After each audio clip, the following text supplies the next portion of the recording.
First of all, there is a decision of the AU that was taken way back in 1963 that African countries will have to accept the boundaries as inherited from the colonial administration. Yes. The challenge has always been, where are the beacons? So that's a technical issue rather than a political issue. The second aspect, of course, then is these boundaries as they go into the sea. What has been the process of solving them in the past? And I think ICJ would be very hard pushed to come up with an innovative idea because, as Hassan mentioned earlier on, if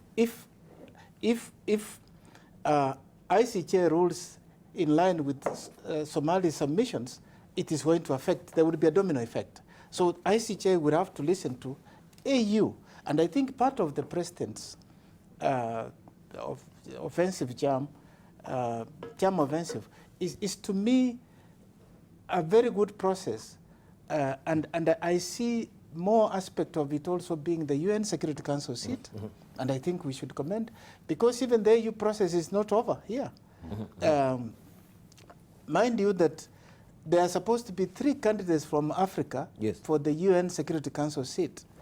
And as of now, this region has not been able to come up with a candidate. And the last time there was this vote in Addis Ababa, Kenya did not succeed in getting the 2/3 of the African Union. So there is a case for Kenya to continue to push so that you get the 2/3. But even if you get the African Union backing, you still need 2/3 of the UN when it goes to UN. Correct. And so I think this is the right thing that the president is doing in terms of getting regional blocs to vote for it. But back to the boundary, the blue economy is assuming greater significance. Yes. And if you see what triggered this crisis at the moment, is first Somalia going to court, secondly the auction of the plots, in London. Yeah. And I think this is what my colleagues are saying. There is external aspect of this. And so we must watch out, and those are the people we need to talk to. All right, thank you. So I wanted to know also, so where is the place of the UN Security Council in this? There have been informal discussions, even at the UN Security Council, about this issue, because the UN Convention on the Law of the Sea is a UN creation. And so that UN can prevail on it and indicate that let's use alternative mechanisms rather than create a crisis that the UN Security Council would be confronted with. Then how critical is it then for Kenya if perhaps we face the specter of being a landlocked country as it is right now?